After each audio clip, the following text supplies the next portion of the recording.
Hi everyone, and this is Subhashini. I'm here to talk to you about a topic which is very close to my heart because I too am an entrepreneur. And entrepreneurship has emerged as a new career path. So I'm a data scientist with more than 20 years of experience. The first 10 years, first decade, I was working with very large multinational companies like GE, Citibank, etc. And in the next 10 years, I have been doing consulting work, teaching, training. And now I've created my own product called careertest.in where I do career guidance scientifically. Okay. I really do hope if you enjoy this video, you will look at subscribing to our channel and connecting with me over LinkedIn. I look forward to that. Now, one of the biggest things in the world today is that everyone is educated everywhere. Okay. Because why is this whole debate upon entrepreneurship happening? Entrepreneurship was something that people who were really passionate about something did. It wasn't seen as a career path, right? But today there are things which have changed. The two, three big things which have changed is one, that everyone is educated and there is not enough jobs for everyone. The second is that job creation is happening at a very slow pace as compared to the amount of people who are entering the um, stream of jobs. That means that there are far more many people getting educated. And when we talk education, we are not only talking about primary education or secondary education, we are actually talking about graduates, postgraduates, yes, tertiary education. So everyone is educated. Now let's see some numbers which will tell you. So I've already told you I'm a data scientist and I want to tell you exactly why and how the world is changing when it comes to the world of education. You can see that, you know, one, that you all are Gen Zs, right? You are the people who are the current generation. You are entering the workforce now. And by 2030, you are going to be 40%, 30% of the workforce. What is unique about your generation is that actually men and women, females and males, have got nearly similar opportunity to study. And therefore, you will notice that when it comes to primary, secondary, and tertiary education, they are pretty much similar. Okay. So males and females are getting the opportunity to get educated. The illiteracy rate amongst all adults, that is over 15 years in 2022, is, you will notice, the maximum for sub-Saharan Africa, but there too, at least 68%, 67 to 68% of the people are educated. And when you look at North America, nearly 98.4% of the people are educated. So what we are really talking about is the fact that everyone is getting educated, at least for primary education, and a lot of them for secondary education. When you look at India itself, and you will see in 2022, amongst the men, 83.45% were educated, while amongst the women also 69.1% are educated. So we have been doing tremendous work in trying to bring education to everyone. Now, what is the fallout of this literacy? When we talk education, education is a whole bundle of things. It's not that people learn how to read and write, then they want to have a job, right? There is money which has gone, and the fact is that jobs are not growing fast anywhere. So we've just seen how education all across the world is growing, in all segments, for men and women, but the jobs are not growing fast anywhere. So let's look at some numbers over here. Over here, I'd like to just clarify to you. I've taken all these numbers from the International Labor Organization, Forbes, McKinsey, etc. So go ahead and just absorb them and feel confident that these are not out of place. So here you will notice is that the rate of productivity in agriculture has actually dipped in 2011 2021, and a vast majority of this dip is actually been because of so many tsunamis, storms, etc., which have become a regular feature.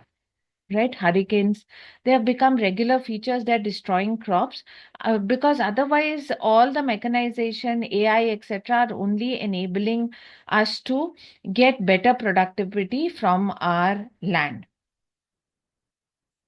Here you will notice I've put down actually that this is a video which you can refer to on climate change, and you can see how the agricultural sector and its productivity has really dropped. And even in India, per acre, that there's been a drop in productivity, 20 to 25%. Okay. Why is this? There was an overuse of chemical fertilizers earlier. The methodologies of farming, the whole effort was to increase productivity. So nobody was actually paying attention to the impact of climate change, etc. And this has now become a problem statement for everyone. Okay, so we are seeing the farm sector is actually suffering. Also, it's quite saturated. There are enough and more people to work in this farm sector. In the farm sector and in the government sector now, there is only possibility of generating jobs as replacement jobs. So as the people who are in those sectors retire or move away, only then can new people go there, because otherwise we have enough and more people in these sectors. In the decade leading up to 2030, as per McKinsey, India needs to create 90 million new non-farm jobs. Okay, to absorb these new workers who are going to get educated and come into the workforce. That's not a small number, right? And here is where you would be seeing the Prime Minister and the government push for Make in India, push for MSMEs, etc. Right? So we'll take a further look at it. But today, what is really happening is that not only in India, but even in the US, there is a huge requirement for job creation. There's a shortfall about 4 lakh jobs per year in the United States when you look at people. And this every country will have to figure out how to increase the number of jobs for their educated population to get involved in. So if we were to look at the government jobs, which we have spoken a bit about, in USA, there's a negative or degrowth in the federal employment, while in India, there's just a plus 1% growth in government job. That's so low. So this sector is also saturated. So what are the three main sectors? You have the farm or agricultural sector, which we know is saturated. In fact, their productivity is also reducing because of our earlier not so good practices. There is the government jobs which are saturated. Here again, there is hardly any increase in the number of jobs in both these sectors. The only way to increase jobs is to replace the older people. Okay. So what is really left? Tell me. The only thing which is left is let's create jobs. So yes, of course, there are the private enterprises, but here too, the very large enterprises are not seeing too much of growth in the count of jobs, new jobs created. So the idea became, let us create jobs as we get out into the workforce. Can we become creators of jobs? Now, when you look at India specifically, you will notice that in India, the count of small firms, mid-sized firms, and large firms for the GDP that is there is actually less. So these most of our GDP is driven by very few companies, and there is scope to change that. Okay, so what are we saying? There is potential for entrepreneurs to come and create new enterprises, and this is the reason why we are saying it, because McKinsey has done a study and found out that in India, for the volume of GDP, you have much less large firms, mid-sized firms, and small firms. Okay, so then let me pause here and ask you a question. Who is an entrepreneur? What is an entrepreneur? An entrepreneur is an individual who creates a new business where he or she bears most of the risks and enjoys most of the rewards. So, this process of setting up a new business is called entrepreneurship. This brings us to the next question: youth as an entrepreneur. Can we really request Gen Zs to look at entrepreneurship on a very serious scale? And the answer is yes. Why? Because the world around us is changing. AI and mobiles are coming everywhere. There are apps for everything. And therefore, we find that these Gen Zs who are tech natives, who can work on 5 screens at a time, these are most suited to start off in this times, because they seem to fit in. Then, of course, there's the evolving markets. Things like IT, AI, these weren't there earlier, right? They are changing the way the world works. Okay.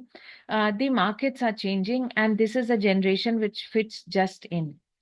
Also, when you start off as an entrepreneur, you often face a resource crunch.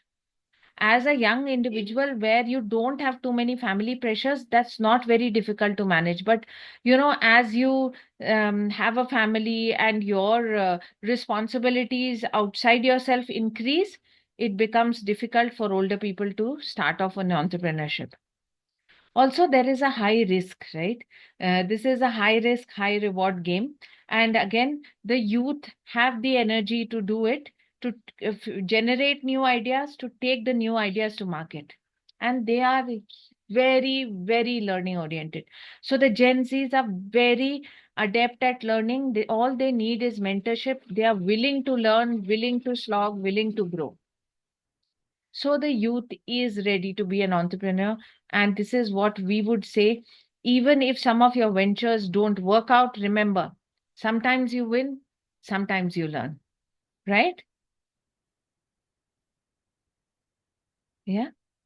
Okay. So I do hope you have enjoyed this session, and I hope you will subscribe to our channel and stay connected too. There are some further things you might want to talk to me about. Is entrepreneurship for you? If you want a personalized reading, you can please reach me out. I will definitely respond. In fact, Career Test has a test, and it gives you a very clear idea of what exactly is your ability to deliver in an entrepreneurship type of role. Should you start right after college, or should you get a job for some time and then start? See, in my generation, the whole thought process was, we should start off after we have some experience at a really large firm. But in this generation, there is a lot of support and awareness, and therefore, depending on your personal maturity and ability to work, you can definitely opt for it. Again, as I mentioned, if you want a personalized guidance, do reach me. What are the government schemes in India for entrepreneurship?